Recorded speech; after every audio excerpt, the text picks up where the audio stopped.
When I say he's hyper aggressive, he knocked on my door. When you actually look at who the best entrepreneurs are, they're the ones that don't get ruffled by life's mishaps. Now, when you have a problem, run towards it, don't run away from it. That one was 210. Yeah. So he's not investing into little purchases to run his equipment. I've never played a video game in my life. Was that your projection then right out of the gate, is you wanted to make 10 million? You said there was some growing pains that you had. I can think of a lot. In a few minutes, I'm going to be talking with Garrett from G&M Outdoor Services, and I have interviewed him in the past, and last time I talked to him, they weren't even doing $1 million a year in business, and just a couple of years later, they're now projected to do well over $3 million. And what I want to find out from them is exactly how they did it.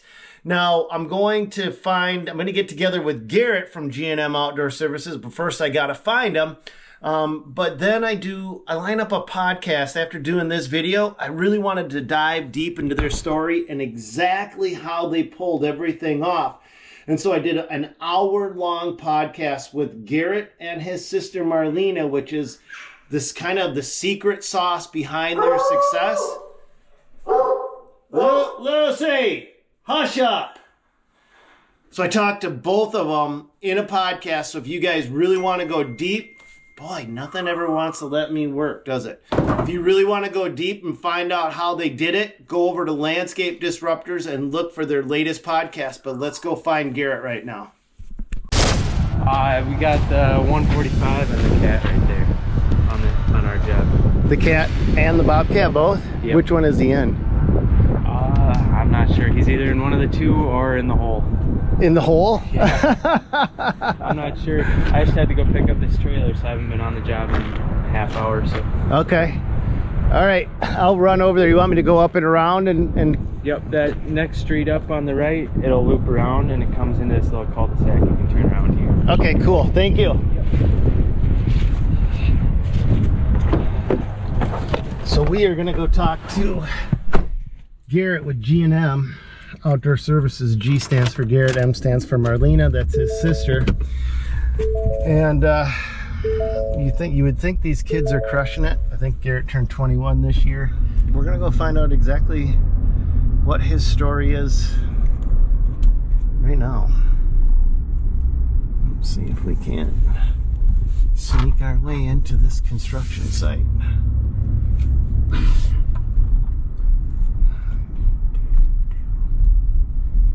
It's getting to be a tight squeeze. Not much room here. Oh, they got a brand new bobcat. That's Garrett's bobcat loader.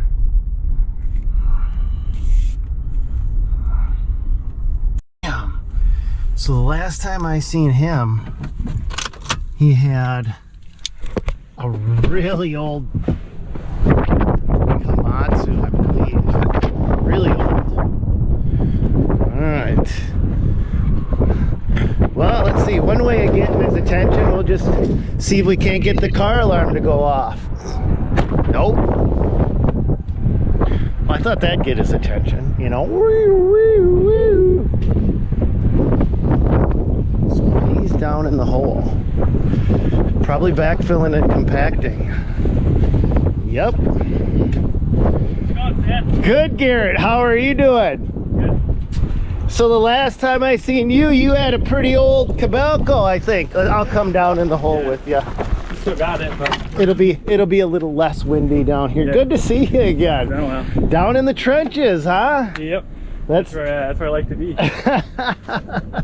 Oh, what do you got going on here? You're digging foundations now, or what are you doing? Yeah, so we dug this, and then we're doing sewer water hookup here. So the sewer pipe is buried here, but we found the stub there, and then we ran the water line. This is like 1.25 inch PEX pipe. When did you start getting into sewer and water? So now you're doing underground utilities. Yeah. We have one of our guys is a licensed Minnesota pipe layer. So he's got to have so to do sewer and water hookups, you have to be master certified. So he is master certified. So you have to be a master plumber, or you have to have a Minnesota pipe layers license. Right. So he's got that? Yeah. Wow. Just one person in your company has to have it. Right. So right. I went to my guy Michael. I'm like, hey Michael, I need you to get your Minnesota pipe layers license. He's like, okay, and got it done. Got it done. How many people you got now? Right now we're about 25. You have 25 people. Max, we've been at like 35. And you were projected, remember you were telling me you were gonna hit 3 million this year. Did you actually hit it? Yeah, we'll be a little over. A little over, but it hasn't been all easy, has it? No, not at all. So that's why I'm here, because I wanted to actually find out. You're 21 this year, right, Garrett? Yeah. Right? Yep. And how old is Marlena? 23 or 4, I think. 23. Okay, so that's the G&M I was explaining to these guys. Yeah. What have you found? What's been your growing pains? What's been your problems? I've learned a lot. Never imagined I would learn as much as I did this year. Yeah? Yeah. This was the make it or break it year for you, and you're surviving? I'd say so, yeah. Surviving. Yeah, doing great. Doing great? Yeah. I mean, thriving or surviving? There's a big difference. There's a huge difference. Hitting 3 million is one thing, but hitting 3 million with profits and being happy and feeling good about what you're doing is a completely different beast. Where are you at? We were really profitable. We average like 25% overall. Some jobs are 50, some are 10. Overall, shut the front door. Yeah. Really? So you've been cherry picking all year, haven't you? Oh yeah, we turned away as much work as we took. How did you get that many job leads to come in then? Doing everything with marketing. Marketing, like doing really good work, not losing any customers. Okay. Once you hook someone, you got them forever. Got it. Work. Got it. Yipper. So we're just bedding the pipe with sand and then putting foam over it. Since we need 7 feet of coverage, and right here we only have like 6, so it might be okay. But just to be safe, we're putting foam over it. And then we ran in here to the footing. This is like a 5-plex. It's about 10,000 square feet. This one we bought this spring, and then that cat, that's a demo. We're looking into getting one something bigger than this. So how are you moving it around? We have a low boy. We have a Peterbilt 378 and a low boy and a side dump. We haul boulders and stuff with dirt. Dude, you guys have grown insane. Yeah. Hasn't been a dull moment. Who's your core team? Do you have like a core team? Because I found every company for growth like that has got to have a very solid core of people. There is, yeah. We have like a core of about 10, 12 guys. And then there's always 10, 15 coming and going. So you have a fluctuation in labor. Are you noticing a shortage in labor at all? Not really, to be honest. I mean, we're a pretty small company. I mean, it's not like we have 100 employees, but we always, I don't know, we've been able to find guys through YouTube, Instagram, Indeed, picking them up from here and there all the time. So social media you've really leveraged social media. Yeah, it's huge. For all of your, Yeah, for everything. Huh.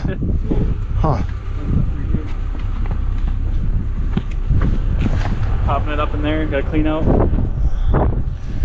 water line. So we're backfilling, we gotta backfill all the inside of this with sand, so we got all the sand coming tomorrow.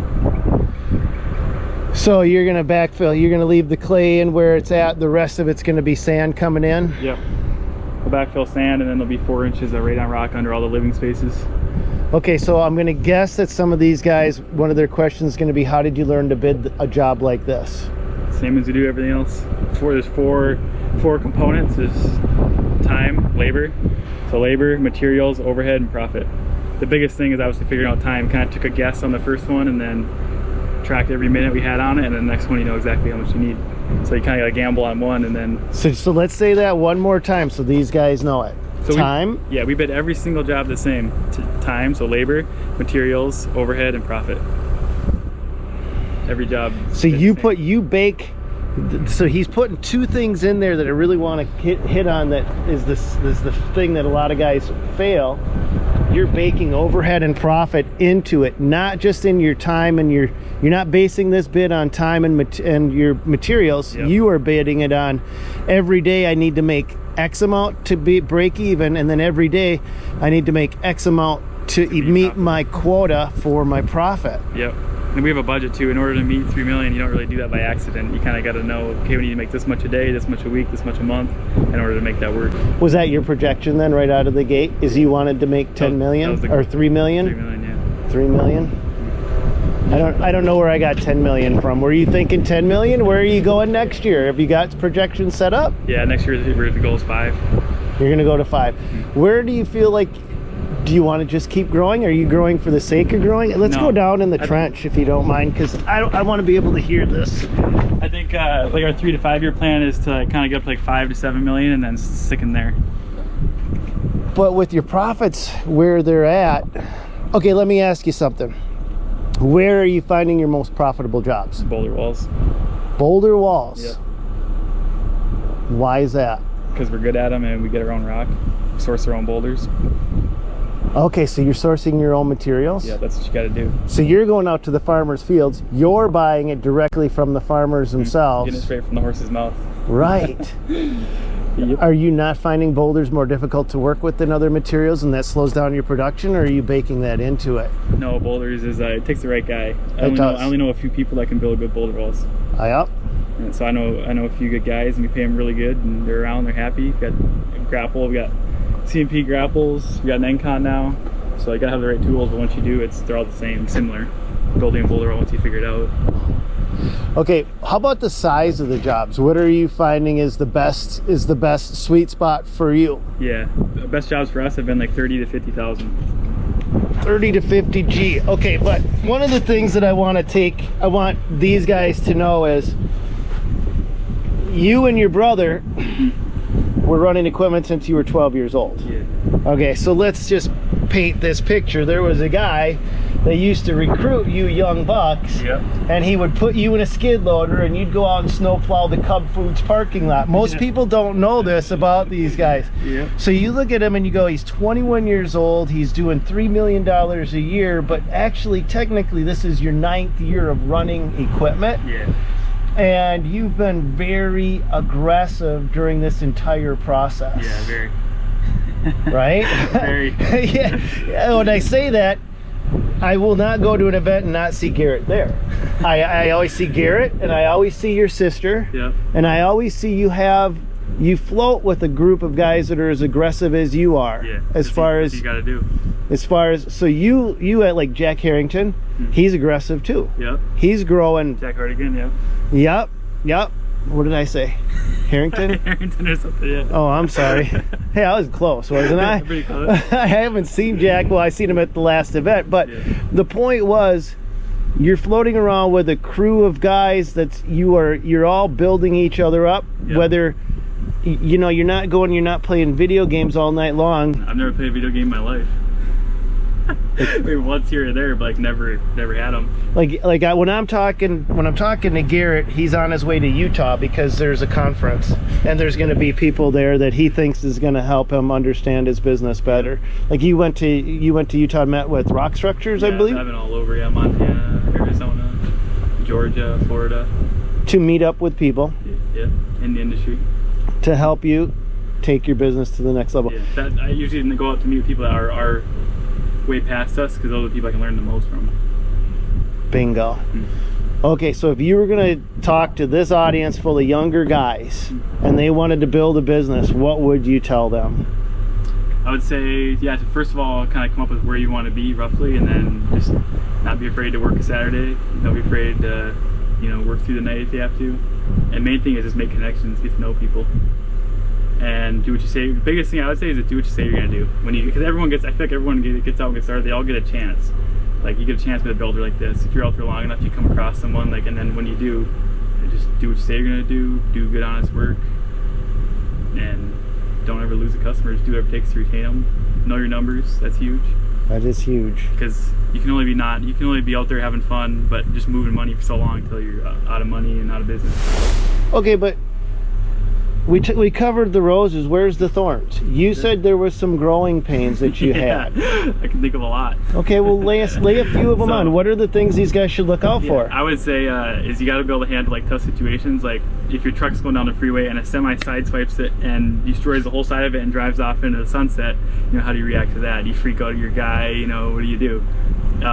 Someone breaks a window, or on a skid loader, like that window on the excavator got broke yesterday. Like, how do you handle that? Because that's how a lot of people lose employees. They freak out and they oh, you're so stupid. It's like it's an accident. It happens. That's nothing. Right. It's a window. It's $1,000. You got no choice. Like. Yep. So I would say it's a lot of it's how you handle tough situations too. A lot of it boils down to that. When a customer calls you and is freaking out about this or that, it's how you handle that. You just blow them off, or do you? Whenever we have a problem, I like to run at it and just figure out what it is, take care of it, because I can sleep better that night, not knowing, oh, this person's mad or this or that. So when you have a problem, just take care of it. Hit it head on. Okay. Yeah, hit it head on. When you have a problem, run towards it. Don't run away from it. That's what I do. And yeah, just like we've had some like accidents happen. You got 20-30 guys out running equipment around, stuff's gonna happen. Like you said, you had an excavator tip over in the ditch. Like we had a semi tip over. That was not fun. After we'd spent 4 months getting it all ready, like that was, no one was hurt, no one was scratched, nothing, but like that was tough. Spent 4 months trying to get the thing running on the road finally, and then tipped over. Oh yeah. So like that was like a, you know, like a punch in the face. Like I say, you gotta be able to be punched in the face all day every day and get back up. If you don't like being punched in the face, don't start your own company. He's not lying. And I don't think that's far from the truth. When you actually look at who the best entrepreneurs are, they're the ones that don't get ruffled by life's mishaps. Right, exactly. Because if you can't get past those, then you're never going to get anywhere. Right. So you have to be able to take stuff getting wrecked, or employees not doing what they say they're going to do, or not showing up. If you can't deal with that, then don't start your own company. It's not going to work unless you just want to be an owner-operator, which that's good too. I like the way you put that. That's good too. There's nothing wrong with, basically what he's saying is there's nothing wrong with your dream. No. There's nothing wrong with your dream. I think. It's legal. All right, Garrett. The highs and the lows. Yeah, there's a lot of both. I mean, I say you have to be able to, you got to be able to take both. You can't get too big of an ego or too big-headed when things go high. As soon as you do, then something just goes bad, and then you're right back down the bottom. So like, you gotta be able to balance it out. So are you thinking about buying that loader over there? Yeah, we thought about it. So we're opening a commercial landscape supply yard. So we need something around the yard, low materials and stuff. So think about that. We have a bigger loader, but it's kind of bulky for small stuff. Yeah. We bought this, and this is always going now, and there's jobs. We're getting the jobs now where it's too small, so now we're looking at, this weighs about 40,000 pounds. We're looking at like something in the higher 40s, 50,000. Yeah, that's about the right size. It's zero swing, so you don't have to worry about swinging, tail swinging. Like with that big one, I almost turned and hit that box, but thankfully I didn't. That's where you need the zero swing. How much does that one go for right there, Garrett? With the grapple, the CMP grapple, it was like 210,000. That one was 210. Yeah. So he's not investing into little purchases to run his equipment, and you've got a few of these running out there now, right? Four excavators now. 4 excavators. Last time I was out with you, was it a year or 2 years ago? 2 years ago. 2 years ago, and you had one clunky old Cabalco. Yeah. Was it a Cabalco or Yeah, Komatsu? Cabalco, yeah. Cabalco. Like 1980. Yeah, I remember that.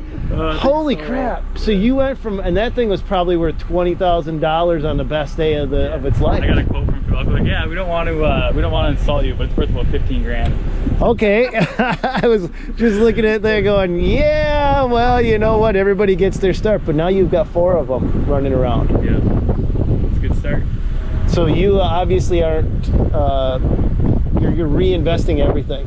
Not everything, but a lot. A lot of it? Yeah, starting out for like the first 2 years, everything we made, bought something else. And now you can start to pull some funds out. How many years have you been in business? A little over 4. So this is your 4th official year in business. Yeah. But you were doing this business for a good, in the industry for about 9, 6, 7 years, 4, I don't know, 5 years, 6 years before I started. Before you started? Yeah, so okay. now I've been doing it for almost 10. So I did about 5, 6 years before I started. Okay. All right. There's companies out there. There's a lot of fly-by-night guys that do illegal stuff, which is like, it's nice. I mean, I got experience young, but I would never do that. Like, I'm not gonna have a 13-year-old out plowing a big commercial account. No way. You gotta be 18. Yep. Yeah, but that same guy is what helped you get the experience. That's the guy that helped you build your business right now. Yeah. I was able to learn super young. Right. Yeah. So you came into it with a wealth of knowledge and how to operate, but not business acumen. No, I didn't have a clue about business. Where'd you learn that? As I went. From you, other people in the industry. Yeah, you were. He soaks everything in, and when I say he's hyper aggressive, he knocked on my door. I didn't know him from Adam. I tried. I watched your videos. I'm like, I gotta get to know this guy. I emailed you, you didn't reply. I don't know if I tried to call you, I didn't reply. So I gotta get to know this guy. And the only thing I could think of was to go find you. And that's what he did. Him and Jameson showed up on my door, and they left with hats and out the door. That was like the best thing ever. Yeah, that was a good day. It was good to meet you guys. It was good to because it was good to see you guys making a difference.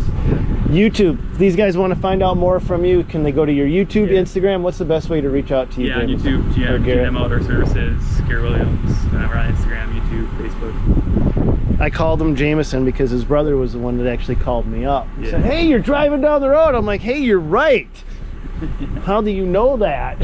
And so he sent me your address. So, all right, well, guys, if you'd like more of this story, we could also do an interview with your sister, because I'd like to hear the second half of this combo, because I think Marlena is just as important in this operation as you are. I'm kind of the front of the house and she's the back. So and you have to have both. You can't just have one or the other. So she's the whole back half. We wouldn't have made it this far without her, which is just me in the field. No, that's a big difference, and that's part of your team. Yep, it's huge. And I think the team, I personally think your team is what makes you or breaks you. It is. I mean, all this equipment is a dime a dozen. Anyone can go buy this that has a good credit score. So like, really, your team is where, if you can figure that out and build a good that, then all the equipment and all the jobs kind of come. Yep. If you build a team, kind of the work and the equipment will come. Yep. Agreed. Thanks, Garrett. Yeah. All right, you guys, I hope you like this one. 3 million a year. Yep. Over 3 million. A little over 3 million this year. A little over 3 million. That's an impressive number. And when I talk to you next, it's going to be over 5. Probably. All right, hope you guys enjoyed this video. Make sure you hit that subscribe button and hit that thumbs up, because it goes a long way. God bless you guys. Go get them.